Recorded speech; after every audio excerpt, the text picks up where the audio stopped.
शीला और गगन अपनी बेटी रूपम के साथ रहते हैं। वो लोग बहुत अमीर होते हैं और शीला अब अपनी बेटी के लिए सुंदर सी लड़की ढूंढने में लगी होती है और रूपम का रिश्ता एक अमीर घराने की लड़की से तय होता है। लेकिन जब पंडित जी रूपम की कुंडली चेक करते हैं तभी अरे शीला बहन, आपके बेटे की शादी उस अमीर घराने की लड़की से मत कराइए। क्या? लेकिन क्यों पंडित जी, आप ऐसा क्यों कह रहे हैं? कोई दुविधा की बात है क्या? हाँ, आपके बेटे की कुंडली में एक बहुत बड़ा दोष है और इसकी शादी किसी ऐसी लड़की से करानी होगी जिसके 36 में से कम 15 गुण आपके बेटे की कुंडली से मेल खाते हों। क्या? लेकिन आज के जमाने में 1-2 गुण मिल जाएं, वही बहुत है। 15 गुण कैसे मिल पाएंगे? ये मुश्किल है, लेकिन इसके चलते आपके बेटे के जीवन में सुख शांति बनी रहेगी। वरना किसी भी लड़की से शादी कराएंगे तो आपके बेटे की मृत्यु हो जाएगी। क्या? नहीं नहीं, ऐसा नहीं हो सकता पंडित जी। आप जल्द से जल्द वो लड़की ढूंढिए जिसके 15 गुण मेरे बेटे के गुणों से मेल खाते हैं। मैं आपको ज्यादा पैसे दूंगी, लेकिन मेरे बेटे की जान बचा लीजिए। उसकी जिंदगी अब आपके हाथों में है पंडित जी। ठीक है शीला बहन, मैं लड़की की खोज शुरू करता हूँ। पंडित जी लड़की की खोज शुरू करते हैं और उनकी खोज एक काणी लड़की पर जाकर रुकती है जिसके 15 नहीं बल्कि 16 गुण रूपम की कुंडली से मेल खाते हैं। जब शीला और गगन को उस काणी लड़की के बारे में पता चलता है तभी क्या? एक काणी लड़की? माँ, मैं कानी लड़की से शादी नहीं कर सकता। हाँ, हम खानदानी लोग हैं और हमारा पूरे शहर में नाम है। हमारी बहू कानी होगी, ये नहीं हो सकता। लेकिन अभी इसके अलावा और कोई भी विकल्प नहीं है। बड़ी मुश्किल से ये लड़की मिली है। इससे पहले कि देर हो जाए, आपको जल्दी फैसला कर लेना चाहिए। रूपम, शीला और गगन पहले तो उस कानी लड़की के खिलाफ होते हैं, लेकिन अपनी बेटी की जान बचाने के लिए और रूपम को अपनी जान बचाने के लिए उस शादी की रजामंदी देनी पड़ती है और इस तरह उसकी शादी अनु यानी कि कानी लड़की से हो जाती है। और शादी के बाद हाय हाय हाय, अरे चाय में नमक तेरी अम्मा ने डाला था क्या? नालायक निकम्मी कहीं की। और तेरी माफ कीजिएगा सासू माँ, गलती हो गई। वो क्या है ना, जल्दबाजी में मेरी आँख ने नमक की बरनी को ही चीनी समझ लिया। अब क्या करूं? एक तो आँख है, जैसे तैसे काम चला लेती हूँ। अरे पूरे मुंह का स्वाद ही बिगाड़ दिया। इससे अच्छा जहर घोल कर ही दे देती बेवकूफ। अब हमारी ही मजबूरी है तो तुझे अपने घर की बहू बना दिया, वरना हम तो तुझ जैसी की तरफ देखते भी नहीं। ये कैसी बातें कर रही हैं आप सासू माँ? वैसे सासू माँ, मैं कल कौन सी साड़ी पहनूं? बैंगनी रंग की या फिर मोर पंखी? अरे क्यों, कल तेरे पिताजी की फिर से शादी होने वाली है क्या? नहीं नहीं सासू माँ, कल मेरी मुंह दिखाई की रस्म होगी ना, इसीलिए। अरे कोई मुंह दिखाई की रस्म नहीं होने वाली है। हमें क्या किसी पागल कुत्ते ने काटा है क्या जो हम तुझे दुनिया के सामने ले आए? अरे हमने किसी को बताया नहीं है कि तेरी शादी रूपम के साथ हुई है। लेकिन क्यों सासू माँ? क्यों मतलब? अरे हमें अपनी नाक कटवानी है क्या? इतने बड़े घर की बहू काणी है, ये जानकर लोग हमारा कितना मजाक उड़ाएंगे। एक तो पहले ही काणे लोग पदनोती का दूसरा नाम होते हैं। अब जाकर दूसरी चाय बना कर ला और इस बार सही तरह से बनाना, वरना आज तो तेरी खैर नहीं, मनहूस कहीं की। ठीक है सासू माँ। अनु इतना कहकर रसोई में जाकर ध्यान लगाकर दूसरी चाय बनाने लगती है। फिर एक दिन जब अनु सफाई कर रही होती है तभी वो आधी जरूरी फाइल्स भी फेंक देती है, जिससे उसका ससुर गगन और पति रूपम बहुत गुस्सा हो जाते हैं। अन्नू बहू, तुम्हारा दिमाग तो ठिकाने पर है ना? अरे ये तुमने क्या कर दिया? इतनी जरूरी फाइल्स थी वो सारी, उन्हें तुमने फेंक दिया। तुम्हें दिखी नहीं क्या वो? ऐसा कौन करता है यार अनु? माफ कीजिए, मुझे एक आंख से जितनी फाइल्स दिखी मैंने उन्हें उठाकर संभाल कर रख दिया है। और दूसरी आँख से जो नहीं दिखी उन्हें फेंक दिया। मुझे माफ कर दीजिए। अरे कलमुही करम जली, क्या बकवास कर रही है? तुझे समझ में भी आ रहा है या नहीं? बेवकूफ कहीं की। अब वैसे ही अनु के काने होने के कारण उससे चीजें बिगड़ती रहती हैं और इस सब से घर वाले परेशान होने लगते हैं। एक दिन जब वो छत पर पापड़ सुखा रही होती है, तभी वो छत के कोने में खड़ी शीला को एक आंख से देखती ही नहीं और उसका धक्का लग जाता है। शीला छत से नीचे गिरने जाती है और हाथ थाम कर लटकी रह जाती है। नहीं, अरे बचाओ, अरे मैं गिर जाऊंगी बहू। नालायक, सत्यानाश हो तेरा, करम जली कहीं की। अरे सो चुड़ैल मरी होगी तब तू पैदा हुई होगी। मनहूसियत की निशानी है तू। हाय हाय सासू माँ, मुझे माफ कर दीजिए, मैंने देखा ही नहीं। मैं अभी आपको बचाती हूँ। हाथ दीजिए मुझे, हाथ दीजिए फटाफट। हाय रे। जैसे तैसे अनु शीला को बचा लेती है और शीला ऊपर आ जाती है। लेकिन इस हादसे के बाद सभी घर वाले अब फिर से अनु पर बहुत गुस्सा करते हैं। ये सब क्या चल रहा है तुम्हारा बहू? अगर माँ को कुछ हो जाता, माँ सच में छत से नीचे गिर जाती तो? अरे इसने तो ठान ही लिया है कि ये हम सब की जान लेकर रहेगी। खूनी चुड़ैल तो ये है ही। नहीं माँ जी, ऐसी कोई बात नहीं है, मेरा विश्वास कीजिए, मैं सच में आपको देख नहीं पाई। चुप रहो तुम अनु। अरे हमारी मजबूरी है, इसीलिए हमें तुम्हारे साथ रहना पड़ रहा है, वरना कब का तुम्हें हमारी जिंदगियों से निकाल देते हम।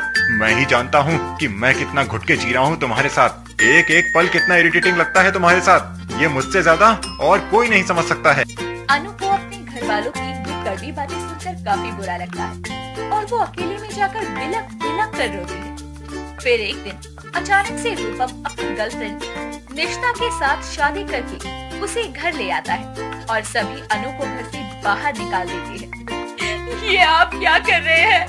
मुझे घर से बाहर क्यों निकाल रहे हैं? क्योंकि अब इस घर की बहू निष्ठा है, तुम नहीं। क्या? हाँ, मेरी तुमसे शादी होने के बाद मेरी कुंडली से वो दोष मिट चुका है और अब मुझे तुम्हारी कोई जरूरत नहीं है। तुम ऐसा कैसे कर सकते हो मेरे साथ रूपम? जब जरूरत थी तब मुझसे शादी की और अब अपनी गर्लफ्रेंड के साथ शादी कर ली। हाँ तो क्या गलत किया है मेरे रूपम ने? तुझ जैसी कहानी को हम जीवन भर अपने साथ थोड़ी रख सकते हैं। और नहीं तो क्या। चलो चलो, अपनी ये मनहूस कहानी सूरत लेकर निकलो यहाँ से। Get out!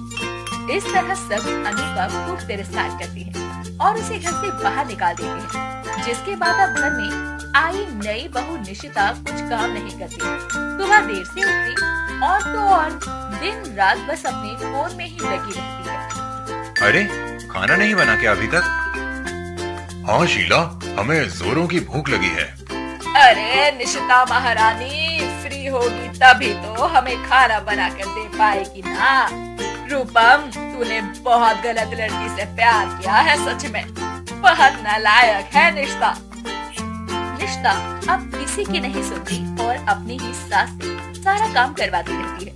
वक्त के साथ सबको समझ आ जाता है कि उन्होंने अनु को घर से बाहर निकालकर कितनी बड़ी गलती कर दी है।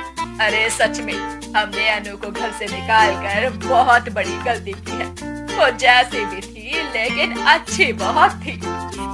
हाँ, उस बेचारी की क्या गलती थी जो वो कानी है, लेकिन हमने उसका बहुत तिरस्कार किया और उसके साथ बहुत बुरी तरह से पेश आए।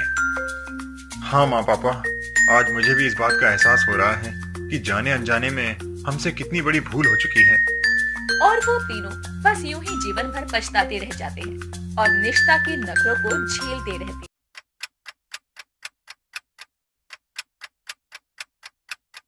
पूर्वी अपनी जेठानी मालिनी के साथ रहती है। दोनों के बीच कभी बनती कभी नहीं बनती और दोनों हर वक्त बस लड़ती रहती हैं। पूर्वी, तुम्हें जरा भी अकल नहीं है क्या? अरे तुमने आज चाय में चीनी की जगह नमक मिला दिया है। नालायक, डोबी, डफर। हाँ पूर्वी बहू, बहुत घटिया बनाई है तुमने चाय। ओह नो, गलती से मिस्टेक हो गई। वो मैं अरे यूं बकरी की तरह मैं मत करो। अब हमें अच्छे से पता है कि ये क्यों हुआ है। अरे जब तुम कानों में हेडफोन पहनकर नाचते मटकते हुए रसोई का कुछ बनाओगी तो यही होगा ना बेवकूफ। माफ कीजिए मुझे, लेकिन मालिनी भाभी, आपको भी ज्यादा ही अच्छाई की मूरत बनने की जरूरत नहीं है, क्योंकि हम सब जानते हैं कि आप किस खेत की मूली हो। मैं तो सारे काम करके बिगाड़ती हूँ, पर गलती से, लेकिन आप तो कुछ काम भी नहीं करती हैं, बस महारानियों की तरह ऑर्डर करती रहती हो।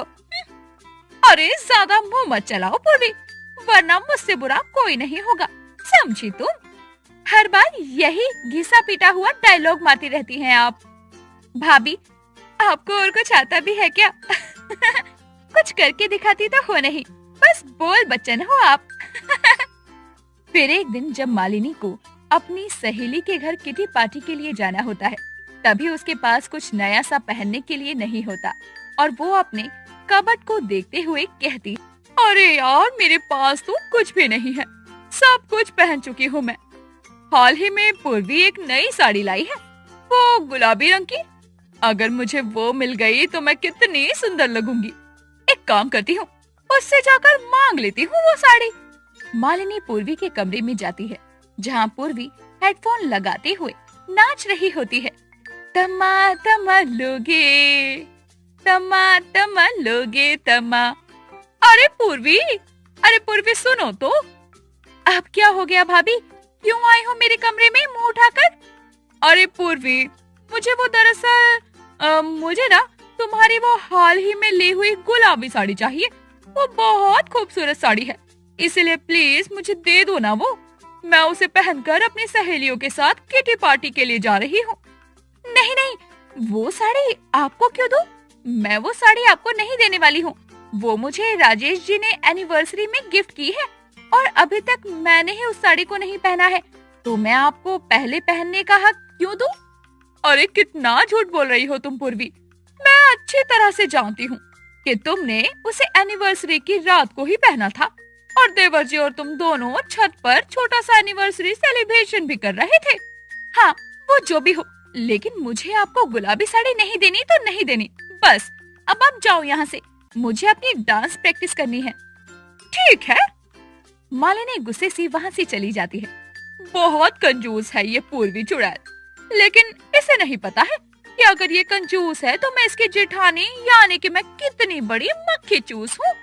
अब थोड़े दिनों के बाद इसके भाई की शादी है, तब ये मुझसे मेरा बड़ा मेकअप सेट मांगने जरूर आएगी, तब मैं इसे दिखाऊंगी अपना जलवा। थोड़े दिनों के बाद जब पूर्वी के भाई की शादी होती है, तभी आज भैया की शादी है और पहनकर जाने के लिए लहंगा और बाकी सब रेडी है, लेकिन पार्लर जाकर मेकअप करवाने से अच्छा है मैं मालिनी भाभी का मेकअप ही यूज कर लेती हूँ। लेकिन क्या वो मुझे अपना मेकअप देंगी? एक बार पूछकर देखती हूँ। पूर्वी मालिनी के पास जाती है। अरे जाओ जाओ, मैं नहीं देने वाली तुम्हें कुछ। उस दिन जब मैं तुमसे साड़ी मांगने के लिए आई थी, तब तुमने दी थी क्या मुझे साड़ी? आई बड़ी। जाओ यहाँ से। लेकिन भाभी वो साड़ी, अरे मैंने कहा ना, मेरे कमरे से बाहर निकलो। मैंने अभी अभी सफाई की है अपने कमरे की और मुझे तुम जैसे गंदगी मेरे कमरे में नहीं चाहिए, इसलिए निकलो मेरे कमरे से बाहर। चलो चलो। मैं कोई गंदगी नहीं हूँ, समझिए आप। गंदगी तो आपकी सड़ी हुई बूढ़ी आँखों में है। शक्ल देखी है आपने अपनी। अरे बुढ़ा रही हो आप दिन ब दिन। बड़ा गुरूर है ना आपको अपने मेकअप के सामान पर। रखो उसे अपने पास ही और लगाते रहो उसे। आपको तो रोज लगता होगा ना मेकअप, अपनी झुर्रियों को और बूढ़ी त्वचा को छुपाने के लिए। पूर्वी, हद में रहकर बात करो, समझी? वरना मैं भूल जाऊंगी कि तुम मेरी देवरानी हो। मैं हद में रहकर ही बात कर रही हूँ भाभी। आपको लगता है कि दुनिया में सब कुछ सिर्फ आपके ही पास है, लेकिन ये आपकी गलतफहमी है, क्योंकि आपसे ज्यादा चीजें मेरे पास है। और अब मैं शहर के महंगे पार्लर में जाकर महंगा मेकअप भी करवाऊंगी। आपकी सड़े हुए 2 कौड़ी के मेकअप सेट की अब मुझे जरूरत नहीं है। आप ही रखो अपना ये 2 कौड़ी का मेकअप सेट। पूर्वी की बच्ची, तेरी ऐसे की तभी दोनों देवरानी जेठानी में खूब लड़ाई होने लगती है। तभी सास लता आकर उन्हें रोकते हुए कहती है, अरे कलमुहियो, करम जलियो, कितनी नालायक हो तुम दोनों। तुम दोनों की अकल क्या घास चरने चली गई है क्या? छोटी बच्ची हो क्या दोनों? आइंदा से तुम दोनों ने लड़ाई की तो देखना, मैं क्या हाल करूंगी तुम दोनों का। लेकिन माँ जी, ये मेरी कंजूस देवरानी ही है जो सारे फसाद की जड़ है। नहीं माँ जी, मेरी मक्खी चूस जेठानी है ना, वो सारी फसाद की जड़ है। ये तो इस धरती पर ही बोझ है, बोझ। हाँ। अरे बस बस, अब तुम दोनों साथ में सही से अच्छे से प्यार से रह लो और घर के काम ठीक से करो। अगर तुम प्यार से ना रही और घर के काम ठीक से ना किया तो मैं तुम दोनों को ही जायदाद में से फूटी कौड़ी नहीं दूंगी और बेदखल कर दूंगी। समझी तुम दोनों? क्या? नहीं नहीं, ऐसा मत करना माँ जी, हम दोनों अब से बिल्कुल भी नहीं लड़ेंगे। क्यों मालिनी भाभी? हाँ हाँ, हम दोनों साथ में प्यार से रहेंगे और साथ ही घर के काम भी अच्छे से करेंगे और आपको शिकायत का भी मौका नहीं देंगे। लेकिन प्लीज हमारे साथ इतना बड़ा अन्याय मत करना माँ जी। अगर तुम दोनों चाहती हो कि तुम दोनों के साथ ऐसा अन्याय ना हो तो मैंने जैसा कहा है वैसा करो, मेरी आज्ञा का पालन करो। जी मम्मी जी, जी मम्मी जी। जायदाद के लालच के चलते दोनों देवरानी जेठानी पूर्वी और मालिनी घर के सारे काम एकदम अच्छे से करने लगते हैं और साथ ही आपस में भी मिलजुल कर प्यार से रहते हैं। पूर्वी, तुम वो फुलके सेक दो, मैं सब्जी बना देती हूँ। ठीक है भाभी, आप चाहो तो सब्जी की जगह सलाद बना दीजिए, क्योंकि सेव की सब्जी मुझे जल्दी जल्दी बनानी आती है, इसीलिए कोई दिक्कत नहीं होगी। ठीक है पूर्वी, जैसा तुम्हें ठीक लगे, कोई बात नहीं। पूर्वी और मालिनी के बीच इतनी समझदारी भरे रिश्ते को देखकर लता को बहुत खुशी महसूस होती है। अरे चलो, अच्छी बात है, ये दोनों जानी दुश्मन से बहनों की तरह तो रहने लगी। बस ऊपर वाला करे इन दोनों में यूं ही प्यार बना रहे, ताकि घर में झगड़े भी कम हो और साथ ही सारे काम भी अच्छे से हो जाए। ऐसे ही 1 महीना गुजर जाता है और फिर एक दिन, मालिनी भाभी, 1 महीने से हम दोनों इतने मिलजुल कर एक साथ रह रहे हैं, मुझे पूरा यकीन है कि अब तो माँ जी अपना फैसला बदल ही देंगी। हाँ पूर्वी, आज ही जाकर हम दोनों माँ जी से हमें जायदाद में हिस्सा देने की बात करते हैं। हाँ भाभी। मालिनी और पूर्वी दोनों लता के पास जाते हैं और उससे जायदाद का हिस्सा मांगते हैं। माँ जी, अभी तो हम दोनों अच्छे से रहने लगे हैं ना, अब तो आपको जायदाद का हिस्सा हम दोनों के नाम पर करना ही होगा। हाँ हाँ माँ जी, पूर्वी एकदम सही कह रही है। संत कबीर कह कर गए हैं कि कल करो सो आज करो, आज करो सो अभी। अरे मेरी प्यारी चालाक और चंट बहुओं, तुम दोनों को क्या लगा कि तुम दोनों की ही ये बूढ़ी जो सास है ये बेवकूफ है? अरे मैं अच्छी तरह से जानती हूँ तुम दोनों को। अभी मुझसे हिस्सा ले लोगी और फिर अपनी पुरानी हरकतें दोहराने लगोगी, इसीलिए मैं इतनी जल्दी तुम दोनों को कुछ नहीं देने वाली। चलो अब जाओ यहाँ से और अपने अपने सारे कामों को निपटाओ। लालची लोभी और तो शर्म नहीं आती तुम्हें। क्या क्या? अरे 1 महीने की मेहनत गई पानी में। अब हम क्या करेंगे मालिनी भाभी? पूर्वी और मालिनी दोनों अच्छे से काम करती हैं और साथ रहती हैं और उन दोनों की सास लता उन्हें कभी जायदाद में से हिस्सा देती ही नहीं है। लेकिन सास की इसी चाल से दोनों आपस में झगड़ा छोड़कर अच्छी बहुओं की तरह घर को संभालने लगती हैं और अपने परिवार को जोड़कर रखना बखूबी सीख जाती हैं।